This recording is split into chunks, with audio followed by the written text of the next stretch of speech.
Meus amigos, muito boa tarde a todos vocês, saudações rubro-negras a todos. Muito obrigado a você aí, companheiro rubro-negro e anti-rubro-negro, que vai participar comigo desse debate. Muito obrigado a você aí, companheiro rubro-negro e anti-rubro-negro, que vai entender a relevância desse tema, porque, afinal de contas, você sabe que no final do ano, uma eleição no Clube de Regatas do Flamengo muito conturbada estará por vir. E quando eu digo conturbada, eu falo sobre polêmica, sobre algo sulfuroso. Não tem nenhuma dúvida que assim o será. Portanto, eu queria que você deixasse o like, se inscrevesse no canal, mas que, sobretudo, você participasse aí do teu vídeo, porque eu vou ler o teu comentário. Às vezes o companheiro acha que não precisa participar ou que não deve participar, que vai perder o tempo dele participando, porque eu não vou ler, mas eu vou ler sim, você sabe disso, eu leio todos os comentários. E eu queria aqui te dizer uma coisa: a cada dia que passa, eu entendo que a conta está chegando. Isso mesmo, a conta está chegando pela arrogância, a conta está chegando ali pela jactância, pela teimosia, pela forma como se conduzem os debates lá na Gávea, como se conduzem alguns aspectos que o Flamengo está envolvido, que configuram erros cabais, ou seja, que qualquer um, inclusive os envolvidos, imagina que realmente possa estar errado. Mas a pedagogia da diversidade parece não existir, porque eu entendo que você, quando reconhece um erro, você caminha para a resolução do mesmo, para que ele não aconteça mais.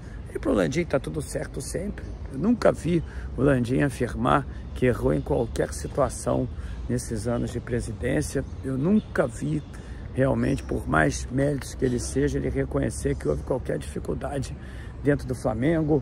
Os técnicos são sempre bons, todas as contratações são perfeitas. O Flamengo não ganhar no ano de 2023 é algo normal. As associações que o Flamengo deveria ter com as instituições que fazem parte do grupo de stakeholders do clube, ou seja, aqueles que mais influem no Flamengo, também não é bem feita. Isso para ele tudo é muito normal e de fato vai causando insatisfações lá dentro do clube. Bom, o BAP, vocês sabem, fazia parte da gestão do Landim. Aliás, ele fez parte desde o início do grupo de pessoas que integraram o Flamengo, graças a Deus, em 2012, na eleição de 2012, começando com o mandato do Bandeira no ano de 2013. Muita gente não consegue entender como houve tantos fragmentos, tantas rupturas, mas realmente isso aconteceu. Foram rupturas realmente importantes.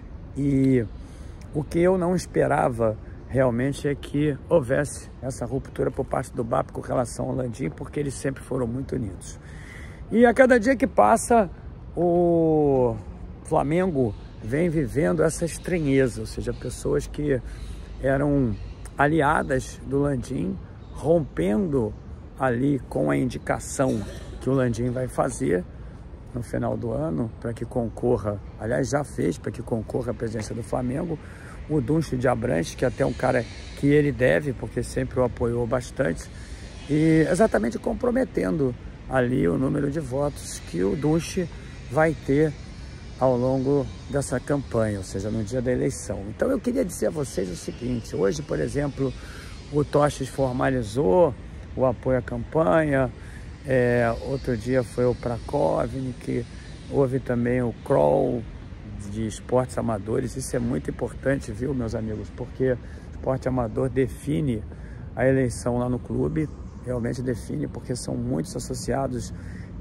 pais de associados que nem praticam esporte, mas que se filiam ao clube para poder frequentar junto com os filhos. Então, o esporte amador, de fato, é bastante sensível a essas movimentações. Quando o Kroll, que é um homem do esporte, apoia ali o Landim, apoia, perdão, o BAP, a situação ela passa a ficar mais preocupante, ou deveria ficar mais preocupante pro Landim. E aí houve aí uma pesquisa de opinião, sinceramente eu não sei qual foi o instituto que determinou ali 25% para o Dunche, 23% para o BAP, e logo no início da campanha, ou seja, o BAP ainda não começou a falar, a campanha não começou e o BAP já está muito próximo do Landim. Isso aí, meus amigos, me inclina ao pensamento de que realmente o Landim queima a imagem do Dunche. Para mim o Landim é um péssimo cabo eleitoral. Ele deveria realmente se afastar ali da campanha do Dunche. É aquilo que eu penso, porque você entenda que um candidato de oposição, ele se aproxima do candidato da situação no final, ali na reta final de campanha, isso costuma acontecer, ou seja, aqueles empates técnicos. Agora, logo no início da campanha, o BAP já está ali perto do Dunche, realmente me inclina ao pensamento de que o BAP vai passar o Dunche e que o BAP vai ser o próximo presidente do Flamengo. Eu não tenho aqui, com esse vídeo, falar mal do BAP. Eu até outro dia acabei dizendo que se o Landim realmente liberasse o Gabigol para o Palmeiras esse ano de maneira gratuita, eu ia até fazer campanha para o BAP. Não é o propósito, eu não tenho aqui esse propósito nesse vídeo de falar de um ou de outro candidato, até porque eu nem vou me envolver nisso. Eu, como sócio, vou fazer a minha opção de voto. Acho que ainda está muito cedo para você poder estudar conteúdos programáticos, mas eu quero te dizer, ele queima muito a imagem do Dunche, principalmente por um aspecto, essa história da SAF, que não ficou muito bem clara na fala do Dunche. O Dunche deveria se pronunciar contra a SAF, contrariando os interesses do Landim, que até outro dia disse que aquilo era só uma reflexão. Não era, aquilo era uma bandeira importante do Landim. Eu não tenho nenhuma dúvida que se ele se ele se elege presidente do Conselho Deliberativo, porque ele vai concorrer, ele já declarou, eu acho que essa daí vai ser uma bandeira dele. Ficaria mais difícil com o BAP, porque o BAP já se declarou contrário. O BAP foi peremptório quando ele falou que essa história de SAF não serve para o Flamengo. E eu vou te falar uma coisa, essa é uma causa muito sensível a mim, viu? Porque eu não quero que o Flamengo se transforme em SAF de maneira alguma, porque o Flamengo simplesmente não precisa se transformar em SAF porque ele é muito bem gerido. Aí você vai dizer, Gil, mas aí é um paradoxo, porque se você fala que ele é bem gerido, você faz elogios ao Landim. Claro que eu reconheço os méritos do Landim, obviamente que eu reconheço, não no futebol, com o Marcos Braz, mas eu reconheço sim muito, principalmente com alguns companheiros que estavam ao lado dele ali, como era o caso do Prakovic, como o caso do Tosh, que agora saiu, todos eles apoiando o BAP, o Kroll também. Então é aquele tal negócio, ele é um gestor que integra processos administrativos, e esses processos administrativos são muito bem geridos. O problema todo aí é o seguinte, é o BAP, né, que está ascendendo, e aí ascende em função de uma perda de popularidade do Landim, claro, em função da SAF.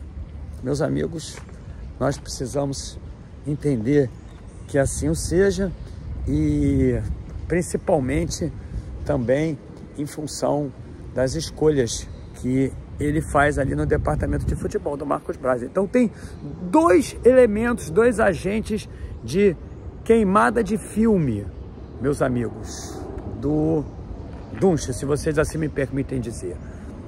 O primeiro é a SAF, defendida pelo Landim. O segundo é o Marcos Braz. Marcos Braz queima muito a imagem do Dunche ali, muito mesmo, porque os dois temas, eles são assim de muita relevância dentro do cenário do Clube de Regatas do Flamengo. Um grande abraço para você, deixa teu comentário aí, eu quero saber o que você pensa disso, e até mais tarde, hoje segunda-feira, 10h30 no canal aqui, ó, 22h30 tem live raiz. Saudações rubro-negras.